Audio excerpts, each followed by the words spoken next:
Welcome to the Tailwind Marketing Podcast, where we talk to IT marketing leaders about how to drive more sales. Hosted by Carlos Corredor, founder of Corredor, an Inc. 5000 company and one of the fastest growing IT marketing agencies in the US. 3, 2, 1, 0. This episode is brought to you by Corredor Digital Marketing Agency. Most mid-market B2B and tech services companies struggle to drive sales, overwhelmed by long sales cycles and an elusive audience. Corredor helps you measure and generate qualified opportunities, make the most with your budget, and be recognized as a revenue driver instead of just a cost center. You can learn more at condораgency.com. And in today's episode, we want to welcome Charudhi Pankaj. She is the head of growth at TopFlight, which is a software development firm, and in particular, it's an AI healthcare product development company focused on improving patient care and operation growth. She's been in marketing, for basically a decade, but, she started as a chemical engineering. So it's going to be, I'm sure, an interesting conversation on how one thing is related to how an engineering mindset helps in marketing as well. I'm sure we'll be talking about that, but welcome, Charudhi, and please expand on that intro of both for you and for TopFlight. Absolutely, happy to be here. Yeah, it was quite the interesting transition for me as well, because after having spent a few years in the chemical engineering world, I was moving countries, and the idea was kind of like, how do I continue working with clients from all around the world and still kind of understanding growth and business and just see what makes me happy? And so I applied to this marketing agency and told them I had absolutely no experience, but I kind of like what you do. I think it's cool and I'd like to get my hands dirty. And for some reason like that, I still don't know till date, they decided it was a good idea to hire me with zero experience. Which I highly recommend because I ended up making a career out of it and quite enjoyed it.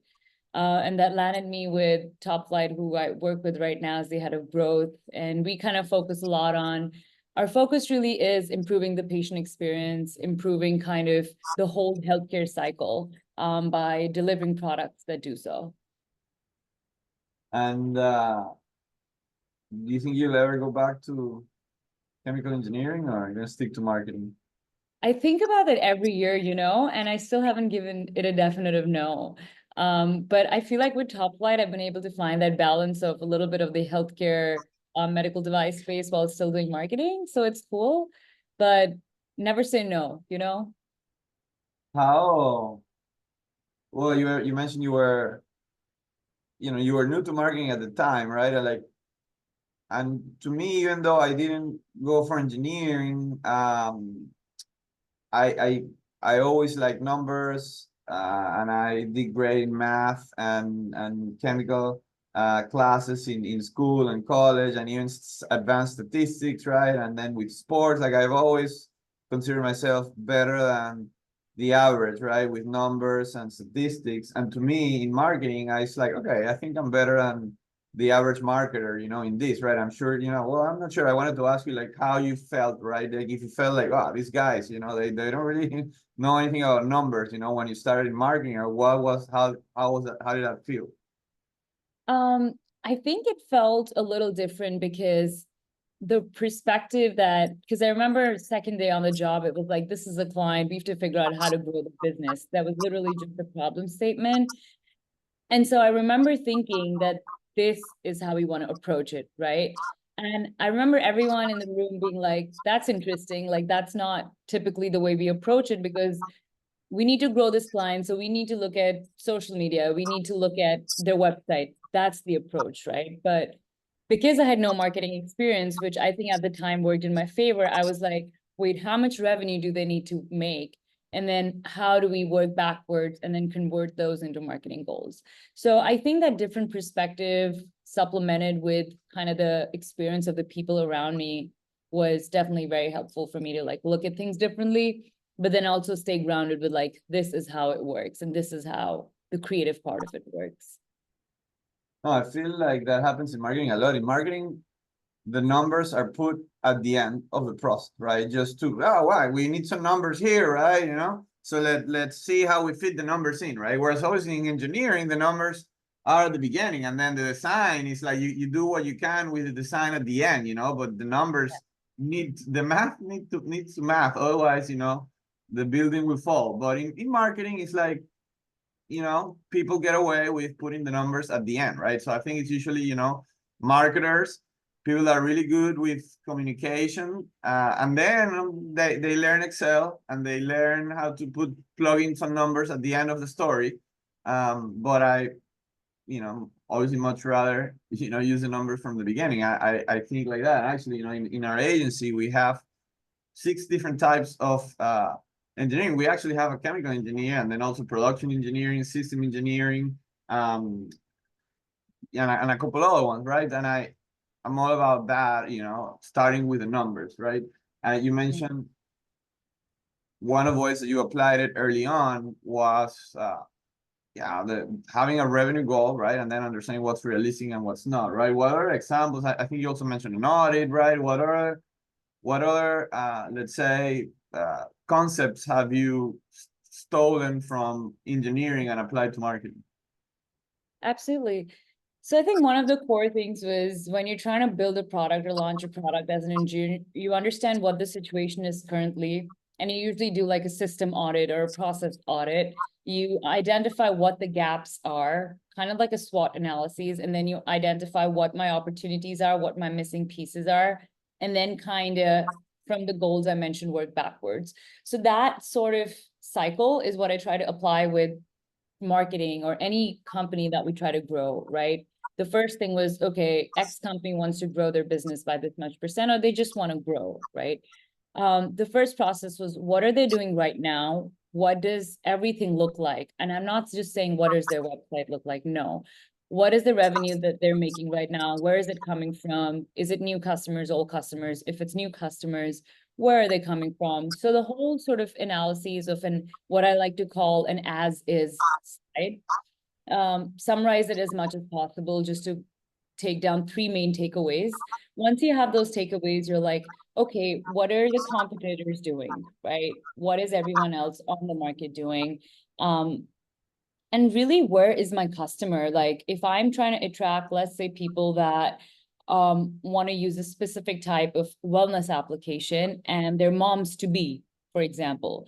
So trying to understand my end audience really well was also something I kind of took away from engineering, which I know isn't like, oh, but engineers, you don't really think about the customer, right? Because you just build a product and that's it. But not all the time, because when you're, for example, with chemical engineering, I was working very closely with medical devices. I was working with a heart infusion pump, right? And so you need to think about the customer. You need to think about the person that's going to be using that, your doctor, your patient. And so thinking about the mom-to-bees that want to use a specific app, how do they think? What apps are they using? What are their pain points? And not just the pain points that my product or my, service can solve, but what are their pain points as a mom-to-be in general, identifying them, relating with them, and kind of reaching them with that specific messaging. And so creating that sort of, this is my as is, these are my opportunities. And then finally, this is my goal, and these are the different places I can reach my audience. So that's kind of the way to do it. 3 main steps, where as is opportunities, and then deliver from the goals. So yeah, I would say that entire workflow from start to finish with the numbers is definitely things I took away from the way I'd conceptualize my work when I was engineering. And when you do that initial audit, like, is there any patterns that you see, like any common, either common mistakes, or what's usually the couple of things that in most cases they need to start doing more from a marketing standpoint? Yeah, I think let's talk a little bit about the buyer persona I mentioned, right?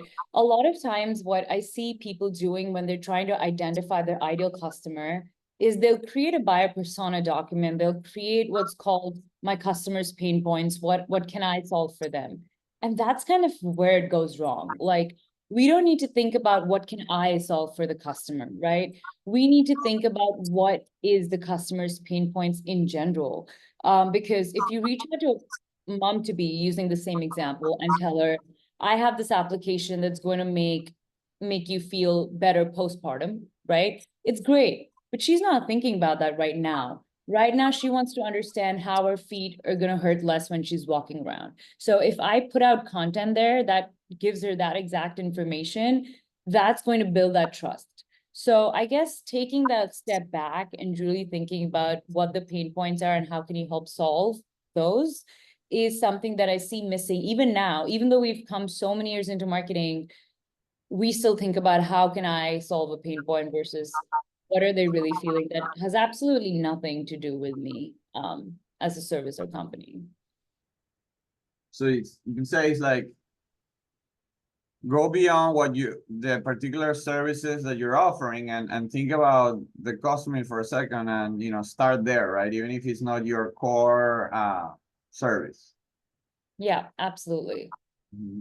And how, like, from a channel perspective, right? What's your advice on how to balance channels or focusing on certain channels? How much of it should come from what's already working versus what are your competitors are doing? Mm-hmm. I think this deciding in which channels and also tactics, but let's say channels first, Mm-hmm. to put budget on, is probably one of the most important decisions that a marketing leader does, right? So I'm curious to see what's your take. Mm-hmm. Yeah, I think like there's no one right answer, obviously, because it varies for every different service and company. But my mantra really is fail fast. So obviously, once you have a decent understanding of where your customers lie after you do your research, let's say you end up saying they're using Google search, they're using Instagram, and they're using Reddit, right? And just for the sake of, let's say, YouTube as well. So now you have identified 4 channels where you can reach your customers. So what I would recommend doing is pick 2 channels, and that's it. Pick 2 channels, get on those channels, do sprints, try to get the blogging out, for example, if you're trying to rank for keywords on the website, get Instagram posts out, whatever you're trying to do, focus on 2 channels, give it an X amount of time. Obviously, channels like website take longer because it takes longer to rank organically.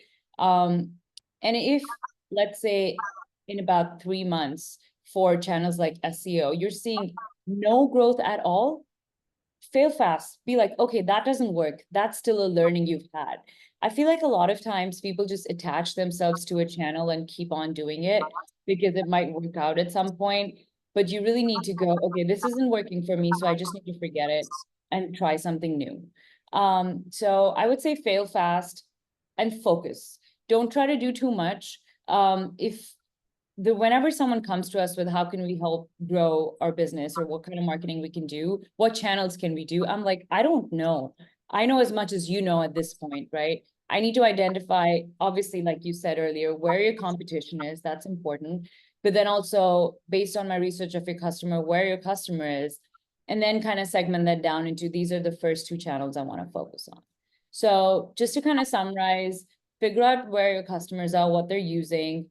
If they're reading a specific magazine that they're subscribed to, that's a channel you need to be considering. Like, it's not just the big channels.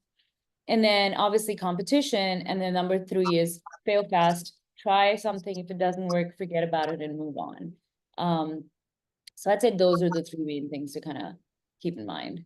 Which, let's say you start your own company, and it's a B2B service, tech services company, which would be the 2 channels that you would start with? For tech services, one of the first things I would just do is build out, it depends on what kind of tech services, but the first thing is try to build out content because people are still looking on the internet when they have a specific type of issue. So I want to create that online presence because it's going to be something that I want to be trusted, right? So I would do that. And then the second thing I would really do is for tech service companies, what's becoming very relevant is all of these sort of tech magazines, like for healthcare tech services specifically, there's magazines like Fierce Healthcare. So I would try to focus on those. And then I'll even go ahead and mention a third channel, which would just be like even LinkedIn right now, because a lot of people, you need to build yourself as a founder. You need to, as a founder, create that trust. And when I say LinkedIn, I don't necessarily mean my company LinkedIn. I mean my LinkedIn as a founder, so that I can build a connection and establish trust as a brand. So I'd say those three channels is what I'll kind of kick off with. And perhaps which ones are two that you think are a little overused, overrated, that that you think are underrated compared to the rest Yeah. of what they're doing? Again, it depends on what kind of company or service it is, but I feel like, and I just mentioned LinkedIn, but a lot of times growing the company LinkedIn is a little overrated, right? Because if you're not giving out content or giving out stuff that actually helps people and just continuously promoting your product or service on your company LinkedIn, it's not going to get you a long way. So I see people constantly spending months and years posting on that. And so that's a little overrated. Unless you're sharing content like a conversation like this podcast we're doing, right? People might actually have something they can take away from it. So that's okay. But then just constantly promoting your product on LinkedIn, I think is a little overrated. I think what's underrated, I don't even know if it's underrated anymore, but it's not the first thing people think of. It's just Reddit marketing. Like now, the way that they search on Google isn't what's the best beach on Thailand, for example, right? It's what's the best beach on Thailand, Reddit, because they know that real people are having real conversations, and it's not just an AI generated synopsis that they may not like really get their answers from. So I think that Reddit marketing is a little underrated. I think it's growing definitely. So it's not as underrated as it used to be, but it's picking up, which is a good thing. But I yeah, agree. That's definitely still under the underrated category, or underused, as opposed to Google search ads or even LinkedIn. That it's not that it doesn't work, but it's definitely that's those are the main two everybody uses. Everybody spends 90% of their ad spend there, right? So no, I think that yeah. I like those two Mhm. stations. Um, and in terms of SEO and now with AI, right? What have you seen, right? And I've seen studies that say, oh yeah, the chats are cannibalizing Mm.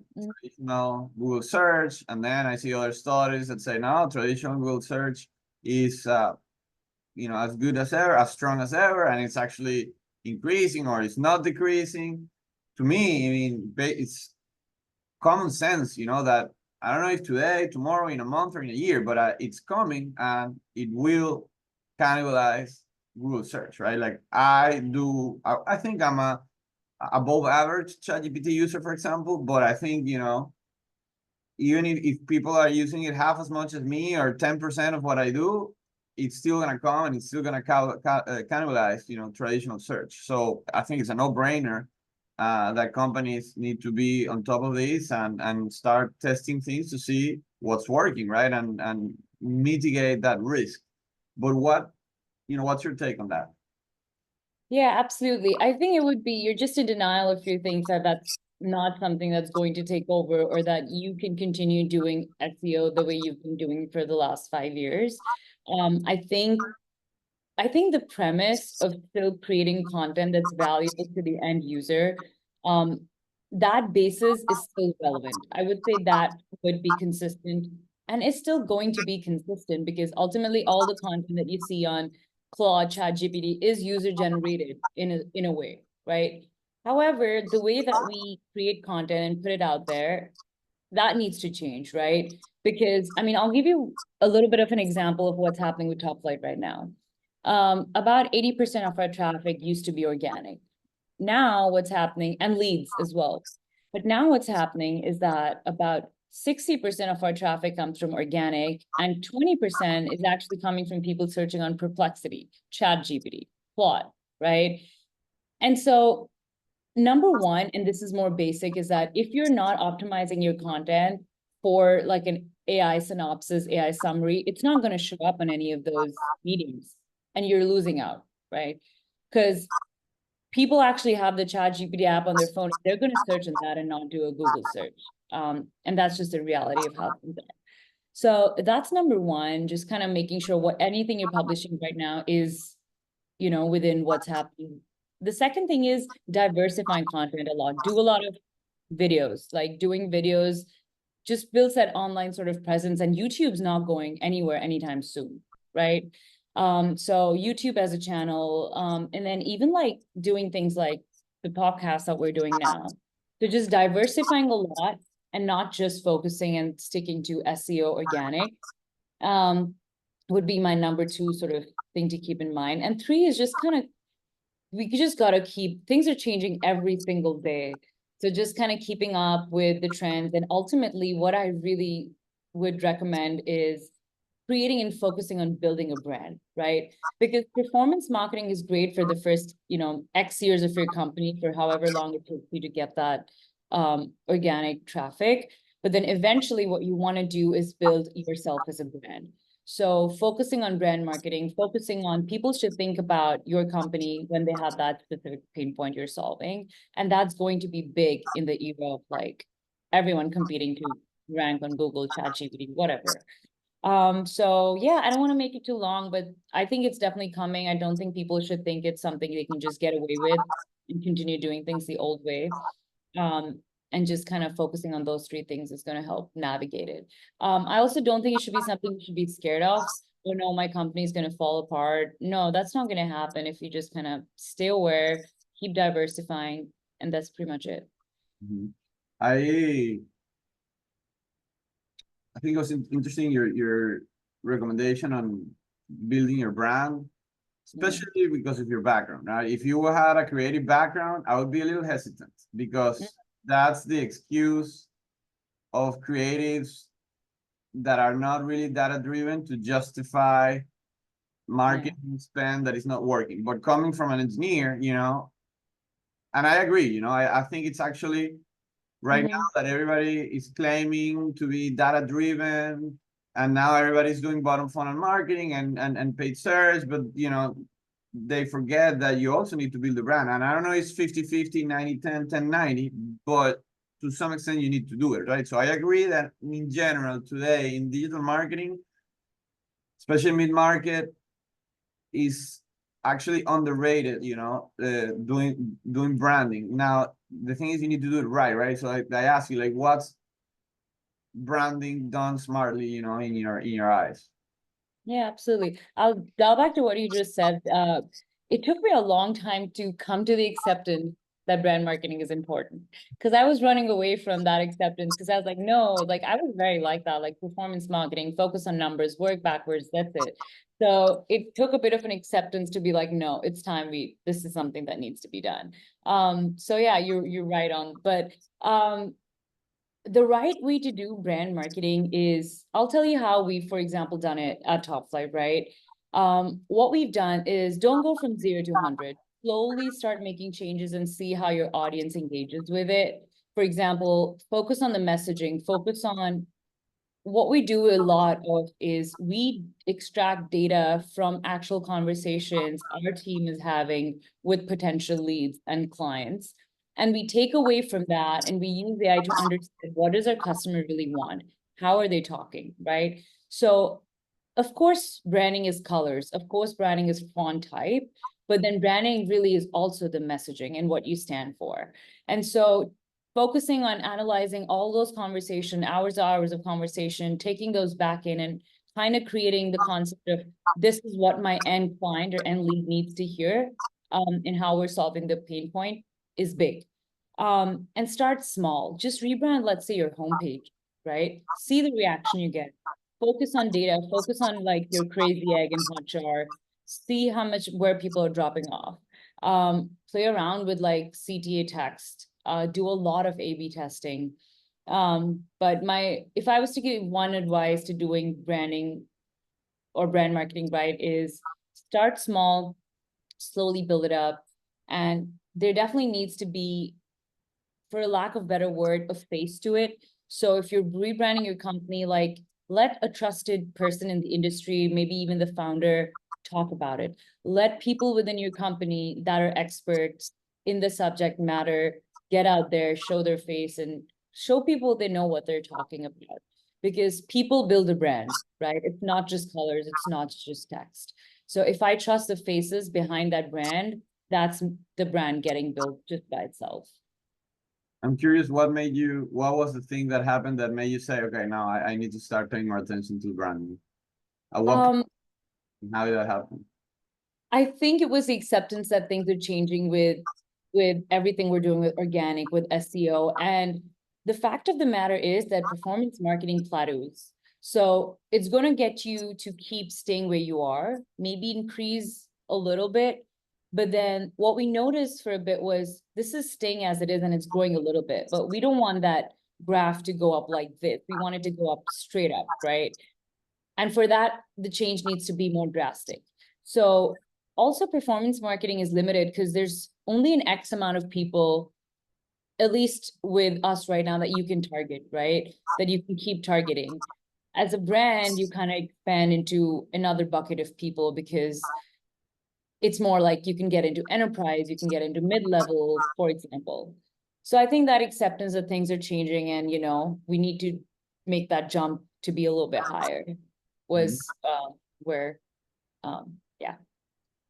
Gotcha. And speaking about that change, and with AI in particular, what's your, any advice on terms of AI, whether that's philosophically or in particular tools, or what's your recommendation on how to think about AI and how to start taking advantage of it? Yeah, I mean, I would think about AI just as a collaborator. It's just something that we can use to kind of make lives easier and better, deliver better results. Even with the way I'll share maybe a few examples of how I personally use it and how I encourage my team to use it is, of course, one way to use it is things like generating content, asking them questions, helping out with some level of research, but then also using tools for like just design and development. Like I'm not a big sort of creative person, so to speak. But if I take some support, there's stuff I can just deliver by myself because I have all these different platforms that can do my work for me, right? Small things like uploading a video and then just having them spit out 10 different TikTok or Instagram caption videos saves me so much time and gets me so much engagement. So using those collaborative tools, finding the tools that are relevant to the work that you do, is kind of my main philosophy around it. Yeah. Sorry, anything that I haven't asked you that you want to share that you think, people want to hear or would be helpful? Let me think about this one.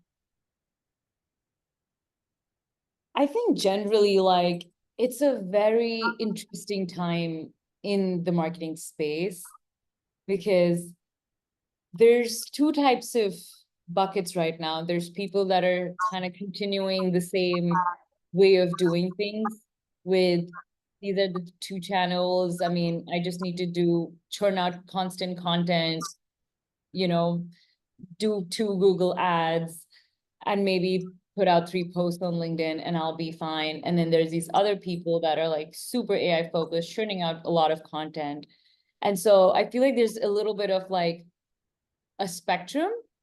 And I think that it's an interesting time in marketing because it's like, let's see how it goes, right? Because right now, we don't know what the right way to do things is because we're still learning. Because there's, for example, with Perplexity, these are still rumors and I don't know if it's going to happen, is that maybe Perplexity is going to start ads, right? And that's going to shake things up a lot because you're going to have to forget about like Google ads. You're going to have to figure out a whole new way to do Perplexity ads. So nothing particular to share, but I would just watch this space in general because it's an interesting time. Things are changing every day. And everything I'm saying today may be irrelevant tomorrow. That's how quickly things are changing. So just, I guess, constantly learning is super important. Unlearning is super important even just forgetting about the old ways we did some things, and just kind of becoming a student all over again. I think that's the main thing I'm trying to do. I'm trying to unlearn a lot of the stuff that we've been doing for so many years, just to kind of figure out what we need to do today. I think that's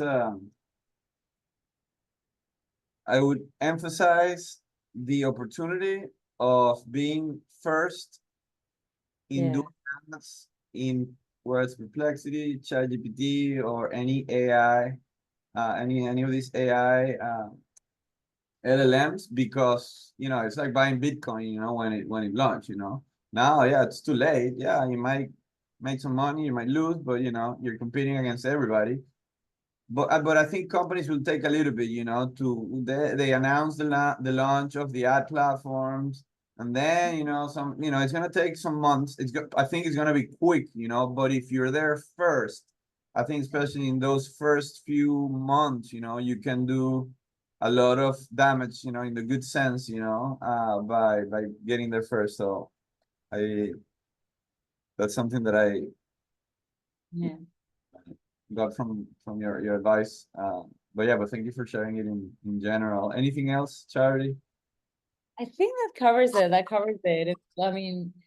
I would just say, like, keep learning and unlearning. That's pretty much it. Like, I guess that's the key right now, just keeping up. Awesome. Well, it's great to have you. Thanks a lot for coming. Of course. Thank you. I had fun. Thanks for listening to the Tailwind Marketing Podcast. If you enjoyed it, remember to subscribe for future episodes. Until next time.